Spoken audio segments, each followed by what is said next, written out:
Grandma, Mom said this old necklace belongs to you now. My granddaughter whispered across the Mother's Day brunch table, and in that moment I realized my son had lied to me for 3 years. I'm glad you're here. Follow my story until the end and comment the city you're watching from so I can see how far my story has reached. The dining room at the Willow Creek Country Club smelled faintly of fresh roses and coffee when Sophie carefully placed the velvet jewelry box beside my plate. Around us, silverware clinked softly against white china, while families laughed over eggs Benedict and mimosas beneath crystal chandeliers. Mother's Day had always been difficult since Richard passed away, but I still forced myself to attend these family brunches because I believed traditions mattered. At 68, traditions were sometimes the only things holding a family together.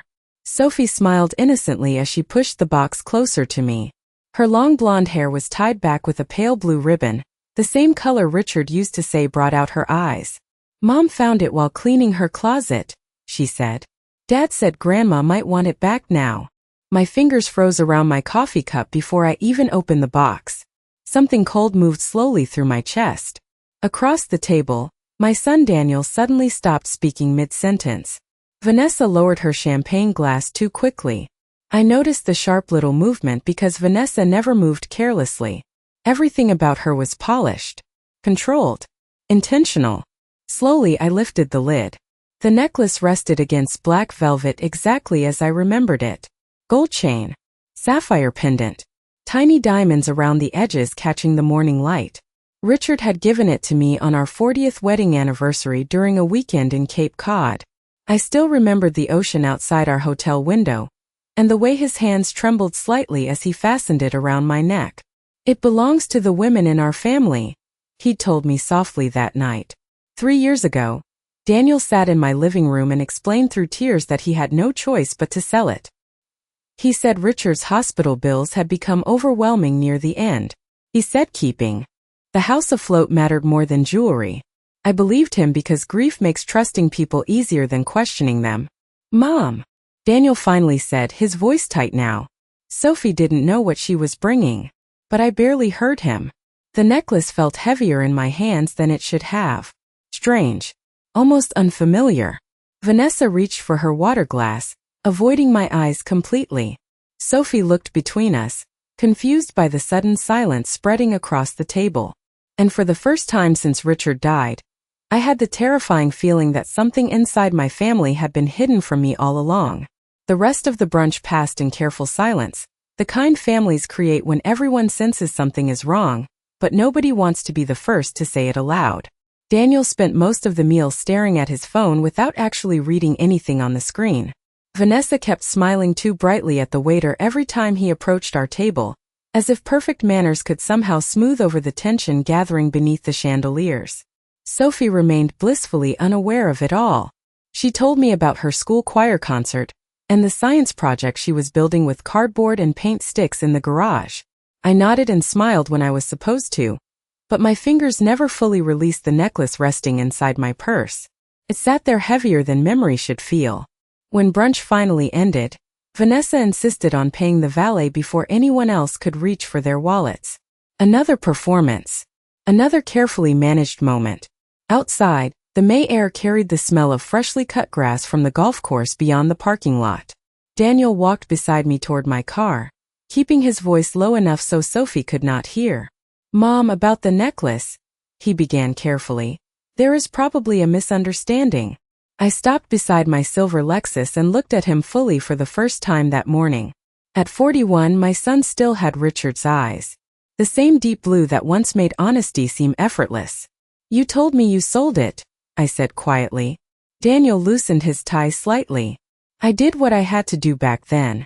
Things were complicated. Complicated enough to lie to me?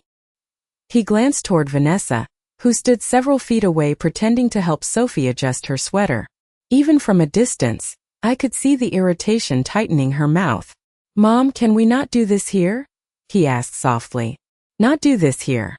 The phrase settled heavily inside me because it sounded less like regret and more like inconvenience.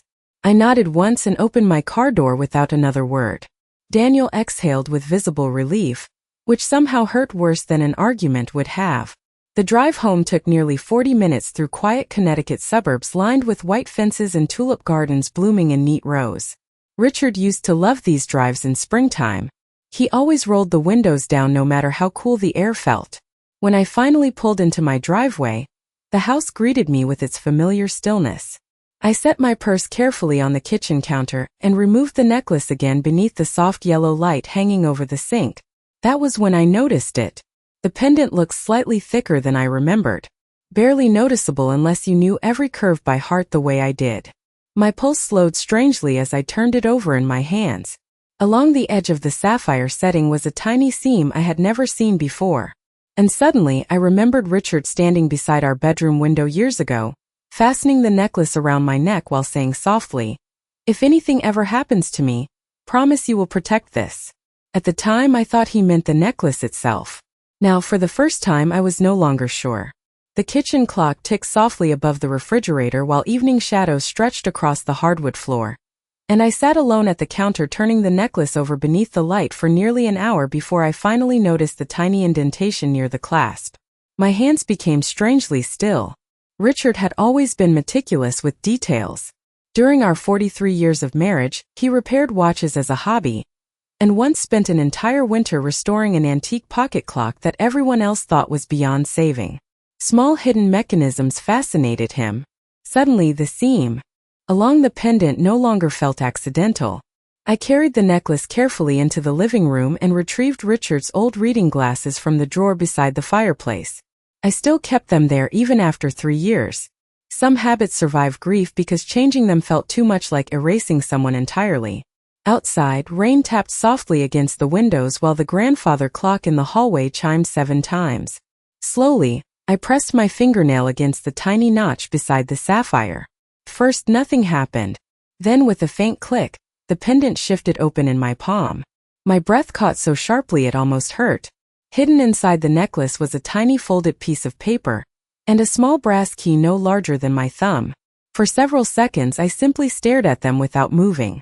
I could hear the hum of the refrigerator in the kitchen and the distant sound of tires passing on the wet street outside, but everything inside me had gone perfectly still. Carefully I unfolded the paper. Richard's handwriting covered the tiny square in neat blue ink. "Evelyn, if you are reading this, it means the necklace finally found its way back to you. Trust no one until you open the box." My chest tightened so suddenly I had to steady myself against the arm of the sofa. Underneath the message was a string of numbers followed by the words Hartford National Bank. Safe Deposit Box 214. I read the note 3 times before setting it down beside me. Daniel had lied about selling the necklace. Vanessa had kept it hidden for years. And Richard had hidden something important enough to lock inside jewelry meant only for me. A memory surfaced slowly then, fragile but clear. 2 months before Richard passed away, he sat at this exact kitchen table late one night reviewing papers long after Daniel and Vanessa had left dinner. I remembered asking if something was wrong. He smiled, but it never fully reached his eyes. "Sometimes," he told me quietly, "the people closest to us become strangers before we notice it." At the time I assumed he was talking about aging, or illness, or the way grief changes families before the loss even happens. Now, sitting alone in the dim living room with rain falling steadily outside, I realized Richard may have been trying to warn me long before he died. The next morning, I woke before sunrise for the first time in months without needing an alarm. The house felt unusually quiet as pale gray light filtered through the kitchen curtains and settled across the countertops Richard had installed himself nearly 20 years ago. I stood at the coffee maker holding the tiny brass key in my palm, while the machine hissed softly beside me. It amazed me how something so small could suddenly make the entire world feel different. By 7:30, I was driving toward downtown Hartford beneath a sky still heavy with rain clouds. The roads were damp and nearly empty except for delivery trucks and commuters stopping for coffee along the interstate. Richard and I used to make this drive together every December to see the Christmas lights downtown. Back then, Daniel still called every Sunday. Back then, Vanessa smiled without calculation in her eyes. Somewhere over the years, little things had changed so gradually I barely noticed them happening. The way Daniel stopped dropping by unless he needed advice about taxes or repairs. The way Vanessa always steered conversations toward money without sounding obvious about it. The way family dinners became shorter after Richard became sick. I parked beside Hartford National Bank at exactly 8:15 and sat inside the car for a full minute before stepping out. The brass revolving doors turned slowly as I entered the marble lobby carrying Richard's note inside my purse. The young banker behind the desk smiled politely when I explained I needed access to a safe deposit box under my husband's name. "One moment, Mrs. Harper," she said softly while typing into her computer. Her expression changed almost immediately afterward. Not alarmed. More surprised. "The account is still active," she explained carefully. "And according to the authorization documents, you are the primary owner." Primary owner. The word settled strangely inside me because Richard had never mentioned any of this before he died. A few minutes later, another employee escorted me through a quiet hallway into the vault area beneath the bank. The room smelled faintly of metal and old paper. My heels clicked softly against the polished floor while my heart beat so hard I could hear it in my ears. The employee unlocked box 214 and left me alone at the small wooden viewing table. For several seconds I simply stared at the narrow silver box in front of me. Then I slid it open slowly. Inside rested a thick sealed envelope, several folders tied neatly with blue ribbon, and a smaller velvet pouch.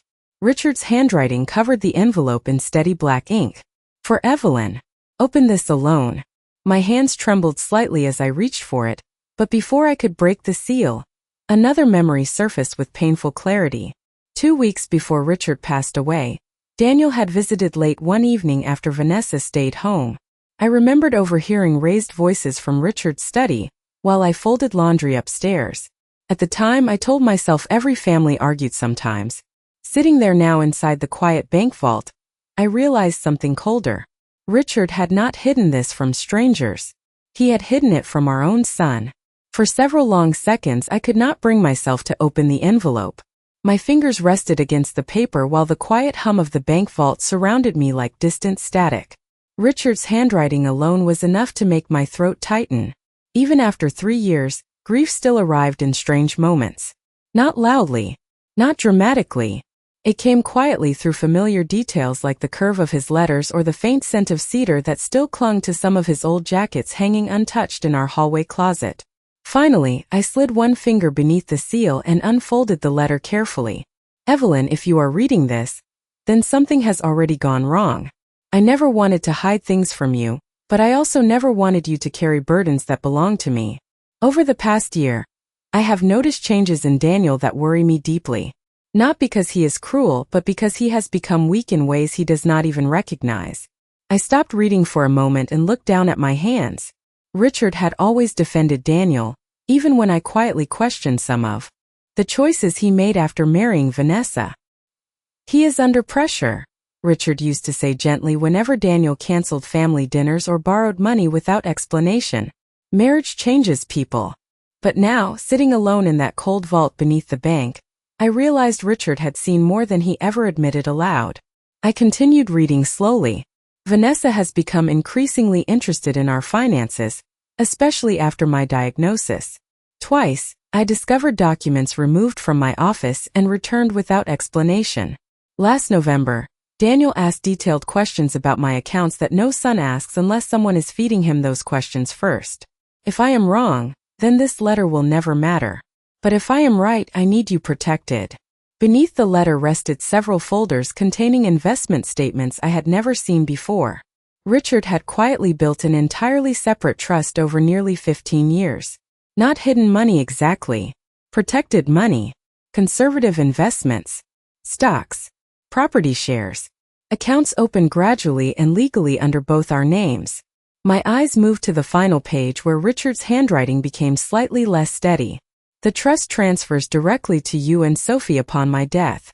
Daniel cannot access it, borrow against it, or redirect it through marriage. I know this may hurt him someday, but I would rather risk his anger than leave you vulnerable." Tears blurred my vision then, though I wiped them away quickly before they could fall. Richard had not written this out of revenge. That was the painful part. Every line carried sadness instead of bitterness. He had been trying to hold the family together while quietly preparing for the possibility that it might eventually break apart anyway. Inside the smaller velvet pouch, I found a single key attached to a handwritten label. Lake House. My pulse slowed instantly. The lake house in Vermont had supposedly been sold nearly 2 years ago after Richard died. Daniel handled the paperwork himself while I was still numb from the funeral. He told me maintenance costs were too high, and that selling quickly made financial sense. I believed him because trusting my son had once felt as natural as breathing. Now, staring at that small silver key resting in my palm beneath the harsh bank lighting, I began wondering how many other things had quietly disappeared while I was too heartbroken to notice. When I finally left the bank that afternoon, the rain had stopped and the streets of Hartford shimmered beneath pale sunlight reflecting off the wet pavement.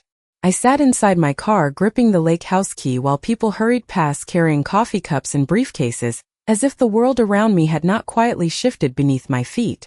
For 3 years I believed grief had made me forgetful, weak, too emotional to manage complicated finances after Richard died. Daniel had gently taken over everything during those first terrible months. He handled paperwork, insurance calls, property taxes. He told me he was protecting me from stress while I struggled to get through mornings without breaking down at the sight of Richard's empty chair at the breakfast table. Now I could not stop replaying every conversation in my mind. Every time Vanessa offered to help organize Richard's office. Every time Daniel insisted certain documents were unnecessary for me to review personally. The realization did not arrive like anger. It arrived quietly like cold water slowly filling a room. By the time I reached home, exhaustion sat heavily in my chest. I placed the folders from the safe deposit box inside Richard's old study and locked the door behind me before making tea. The house smelled faintly of lemon polish and rain drifting through the open kitchen window. I had barely taken 2 sips when the doorbell rang unexpectedly.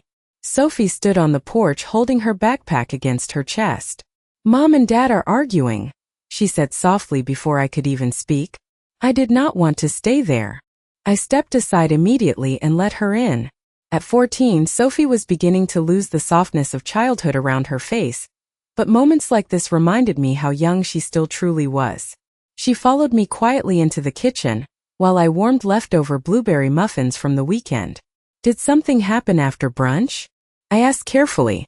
Sophie hesitated before nodding. "Mom got really upset after we left. She said I should not have touched her jewelry box." Her voice lowered slightly. I did not even know the necklace was important. I set my teacup down slowly. "How long was it in her jewelry box?" Sophie shrugged and stared at the counter. "A long time, I think.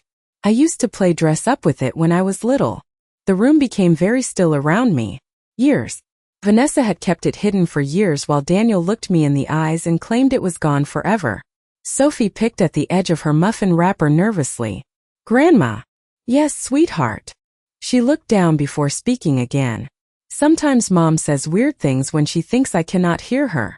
I remained quiet. Sophie twisted the paper wrapper between her fingers. "Last Christmas she told Dad that people your age hold on to money because they like controlling everyone." My stomach tightened but I kept my face calm. Sophie continued softly. "And once she called you an emotional burden after you left Thanksgiving dinner early." The words hurt less than they should have. Not because they were harmless but because deep down I think part of me already knew. Children notice truths adults spend years trying to ignore. Outside, evening sunlight stretched across the backyard garden Richard planted decades ago.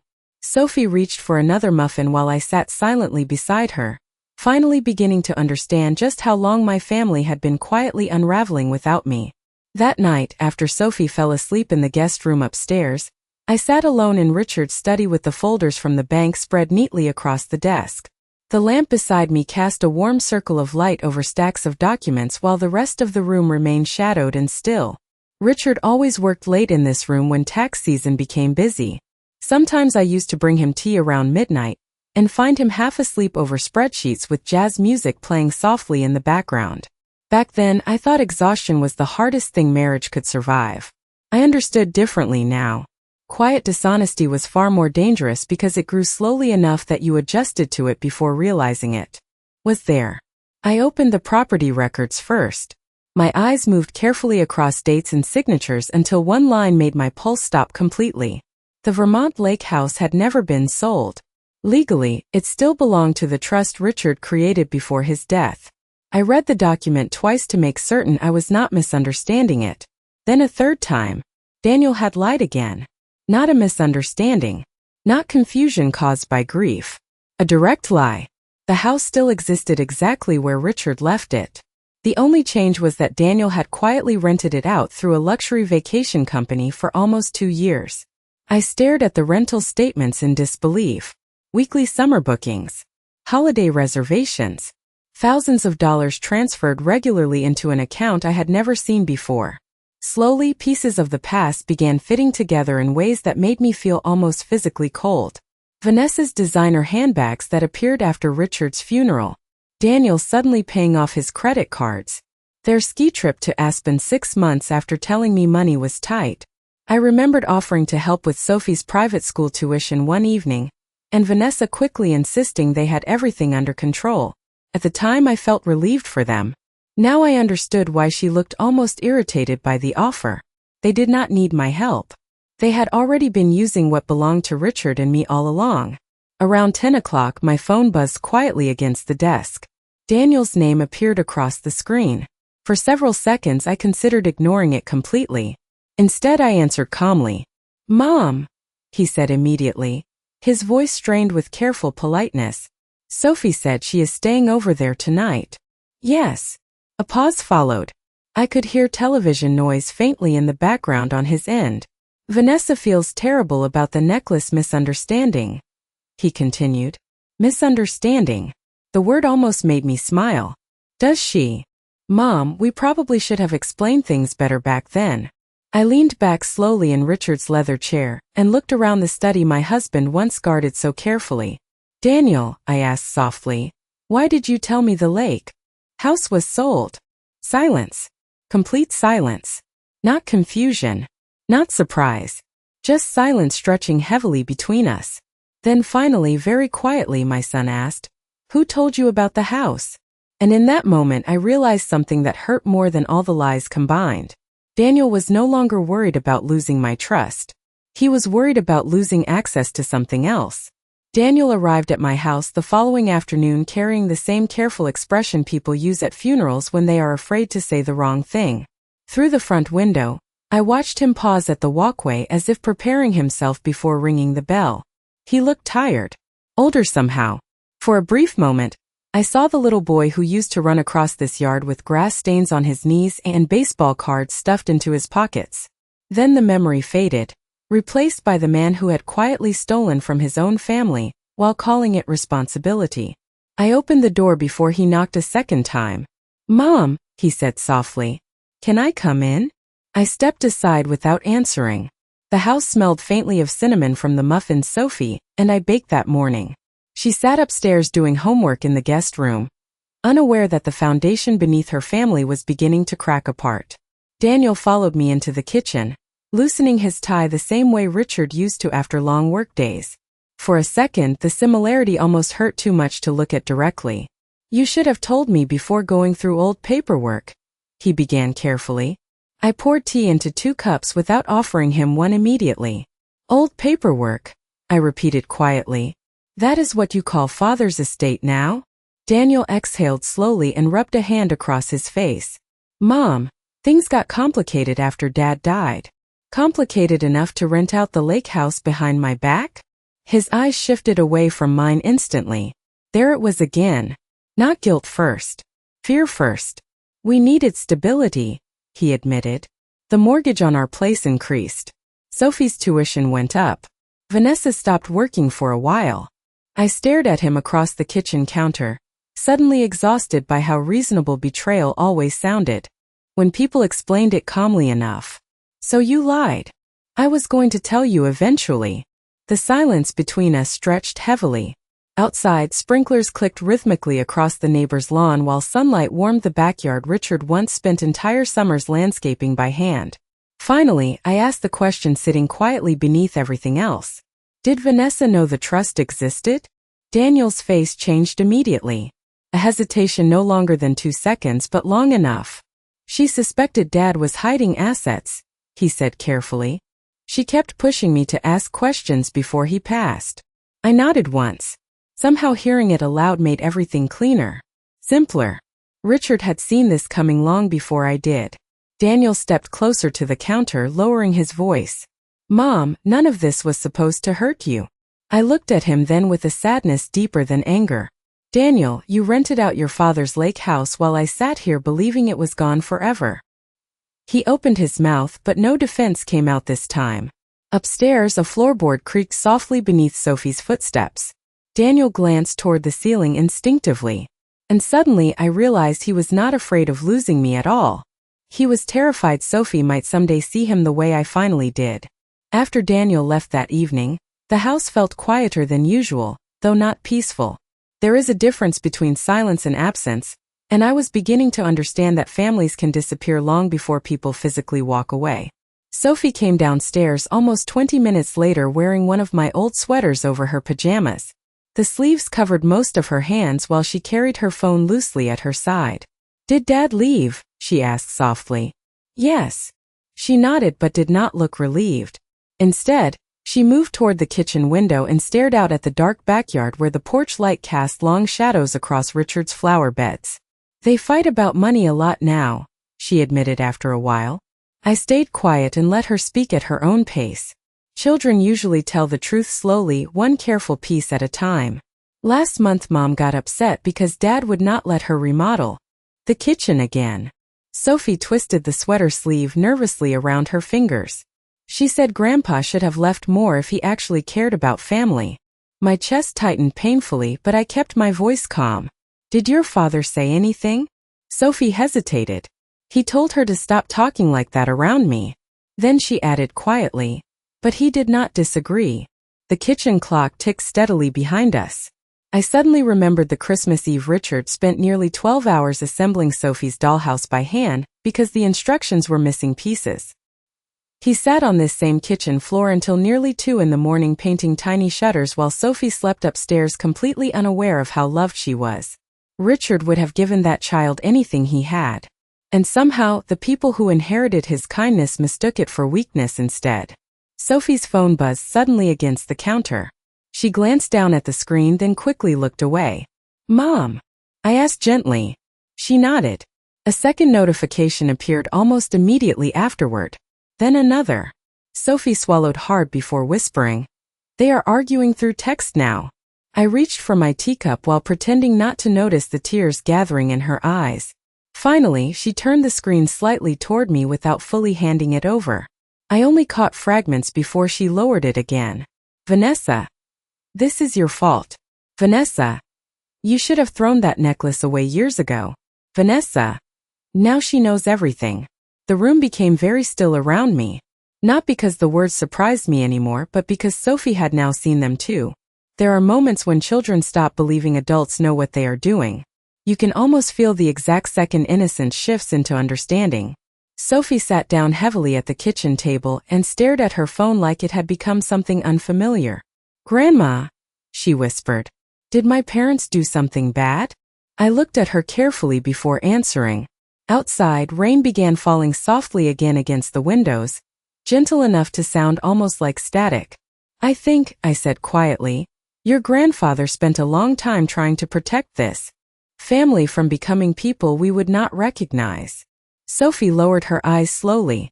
And did it work? For several seconds I could not answer her. Because sitting there beneath the warm kitchen light with Richard's hidden documents locked upstairs in his study, I was beginning to fear the answer was no. 2 days later, I drove back to Hartford National Bank with Richard's folders resting quietly on the passenger seat beside me.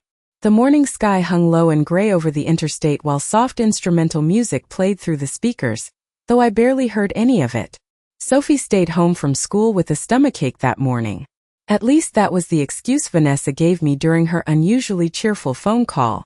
Her voice sounded almost too pleasant now, like someone carefully adjusting decorations after guests accidentally noticed the cracks in the walls. I parked in the same garage beneath the bank and carried the folders upstairs to a private office where Mr. Callahan, the attorney overseeing Richard's trust, was already waiting. He had known Richard for nearly 20 years, and still wore the same silver-framed glasses I remembered from holiday parties long ago. When I entered, his expression softened immediately. Evelyn, he said quietly, standing to greet me. I wondered how long it would take before you found the necklace. I stopped walking. You knew about it? He nodded once and motioned for me to sit. Richard asked me not to interfere unless you discovered everything yourself. The office smelled faintly of old books and coffee while downtown traffic moved silently beyond the tall windows behind him. For nearly an hour, Mr. Callahan carefully explained the structure of the trust Richard created years before his diagnosis. The Vermont Lake House, the investment accounts, property shares. Everything had been legally protected under conditions Daniel could never alter or inherit directly. The primary beneficiaries are you and Sophie, Mr. Callahan explained gently. Upon Sophie turning 25, control transfers fully to her. I folded my hands carefully in my lap. And Daniel? Mr. Callahan hesitated before answering. Richard loved your son very much, but he became concerned about financial influence inside the marriage. Such polite language for betrayal. Financial influence. As if greed became softer once lawyers renamed it. Mr. Callahan slid another folder across the desk toward me. Inside were printed emails between Richard and the attorney from the final months before his death. I read them slowly while my chest tightened more with every page. Richard documented missing paperwork, unusual account inquiries, even concerns about Vanessa pressuring Daniel to convince him to rewrite portions of the estate. One sentence stopped me completely. I am not protecting my money from my family. I am protecting my family from what money is turning them into. I stared at the line for a long time without speaking. Finally, I asked the question quietly sitting beneath everything else. Did Daniel know he was removed from control of the trust? Mr. Callahan removed his glasses slowly before answering. No. Richard specifically instructed me not to disclose the final arrangement until absolutely necessary. Outside the office window, rain began falling lightly over downtown Hartford again. Tiny drops slid down the glass while the city blurred softly beyond them. There is one more thing, Mr. Callahan said carefully. He opened another document and turned it toward me. My breath caught instantly. Over the past 18 months, Daniel had attempted 3 separate legal inquiries into accessing restricted trust assets after Richard's death. 3 attempts. Not grief. Not confusion. Persistence. Quiet, calculated persistence. And suddenly, sitting in that quiet office with Richard's words still echoing in my mind, I realized my husband had not simply feared losing money. He feared losing the soul of our family entirely. Daniel showed up unannounced 3 nights later just after sunset while Sophie and I were planting herbs in the backyard garden. The air smelled of fresh soil and lavender, and for the first time in weeks, Sophie had laughed without forcing it when she accidentally splashed water across my gardening shoes. Then headlights swept across the driveway, and the sound disappeared instantly from her face. Daniel stepped out of his car alone. No Vanessa. Even from across the yard, I could see how exhausted he looked. His shirt sleeves were rolled unevenly to his elbows, and there were dark circles beneath his eyes Richard never used to have at that age. Sophie quietly set down the watering can beside the flower bed. I will go inside, she whispered. Daniel watched her walk toward the house, but she never looked back at him once. That seemed to hurt him more than anything else. He approached slowly while I brushed dirt from my gloves. Mom, he said quietly, can we talk? I nodded toward the patio table beneath the maple tree. Evening light filtered softly through the branches while distant thunder rolled somewhere far beyond the neighborhood. Daniel sat heavily across from me and stared at his hands for several seconds before speaking again. Vanessa moved into a hotel yesterday. I remained silent. She said everything became impossible after Sophie started pulling away from us. He laughed once under his breath, but there was no humor in it. I think she blames me for losing control of the situation. Losing control. The phrase settled coldly between us. Not losing family. Not losing trust. Control. Daniel rubbed both hands over his face slowly. Mom, I know you think I became someone terrible. I looked at him carefully beneath the fading evening light. I think your father tried very hard to stop that from happening. His eyes lowered instantly. For several long moments, only the sound of tree branches moving in the wind filled the silence around us. Then Daniel finally spoke again, softer this time. The first time Vanessa suggested renting the lake house, I said no. My expression did not change, but inside something tightened painfully. After Dad died, everything felt unstable. The business slowed down. Bills kept piling up. Vanessa kept saying Dad would have wanted us to use what was available instead of letting property sit empty. He swallowed hard. At first, I told myself it was temporary. Temporary. Another quiet word people use before crossing lines they once promised never to cross. Then why lie to me? I asked. Daniel stared out toward the darkening garden where Richard once spent entire weekends building stone walkways by hand.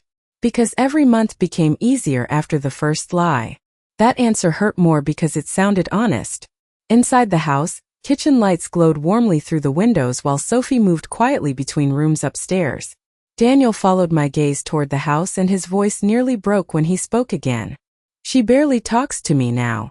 I folded my gardening gloves carefully across my lap before answering. Children do not stop loving their parents all at once, Daniel. He looked up slowly. It happens little by little. Usually after disappointment becomes more familiar than trust. Thunder rolled closer this time, low and steady across the Connecticut sky, while my son sat silently across from me, finally beginning to understand that the most valuable thing he lost had never been money at all. 1 year later, the Vermont lake looked exactly the way Richard loved it in late spring. The water moved gently beneath pale morning sunlight while pine trees swayed softly around the edge of the property, carrying that clean mountain scent I used to miss during summers spent in the city. Sophie stood barefoot at the end of the dock with a fishing pole in her hands, laughing quietly each time the line skipped across the surface of the water. 15, she looked taller now. Stronger somehow. Not because life had become easier, but because truth has a way of forcing people to grow faster than comfort ever does. I sat beneath the covered porch wrapping my hands around a warm coffee mug, while the old wind chimes Richard hung decades ago moved softly in the breeze above me. The lake house had remained untouched for years except for rental furniture and stage decorations Vanessa insisted made the property marketable. Removing all of it became the first thing Sophie and I did together after the trust officially transferred management into my hands. We brought Richard's old books back. His framed fishing photographs. The quilt his mother stitched before Daniel was born. Slowly, the house stopped feeling like an investment again and became a home once more. Daniel visited. Occasionally now. Never unexpectedly. Never demanding anything. Sometimes he helped repair loose boards near the dock or cleaned storm debris from the trail behind the cabin without being asked. Other times he simply sat quietly on the porch staring out at the lake like someone still trying to understand how he became a stranger inside his own life. Vanessa filed for divorce 6 months earlier and moved to Boston shortly afterward. Sophie rarely spoke about her anymore. Not out of hatred. More like exhaustion. Some disappointments stop feeling dramatic once they last long enough. They simply become facts people learn to carry quietly. Late that afternoon, Sophie walked back toward the porch holding something carefully in her hand. "Grandma," she said softly, climbing the steps beside me. "I think this belongs with you." The sapphire necklace rested against her palm, glowing deep blue beneath the fading sunlight. For a moment, I simply stared at it without speaking. A year ago, that necklace represented lies. Secrets. Everything Richard feared our family was becoming. But sitting there beside Sophie with the lake shimmering quietly behind her, it felt different now. Lighter somehow. I reached over and closed her fingers gently around it instead.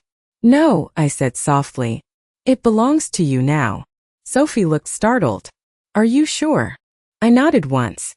"Your grandfather always said family heirlooms should stay with the people who understand what they are truly worth." Her eyes lowered toward the necklace while wind moved softly through the pine trees surrounding the porch. "I do not think it was ever about the money," she whispered. I smiled sadly into my coffee cup. "No, sweetheart. It never was." Down by the shoreline, Daniel stood alone near the dock repairing one of the wooden posts Richard installed years ago. He looked older now than 42 should look, but for the first time in years, there was no calculation left in his face. Only regret. Quiet, honest regret. And as evening sunlight settled gently across the lake Richard once fought so hard to protect, I finally understood something grief had taken me years to learn. Families do not fall apart all at once. They unravel slowly through silence, compromise, and small dishonesties people convince themselves are temporary. But sometimes, if enough truth survives, something fragile can still be rebuilt from what remains.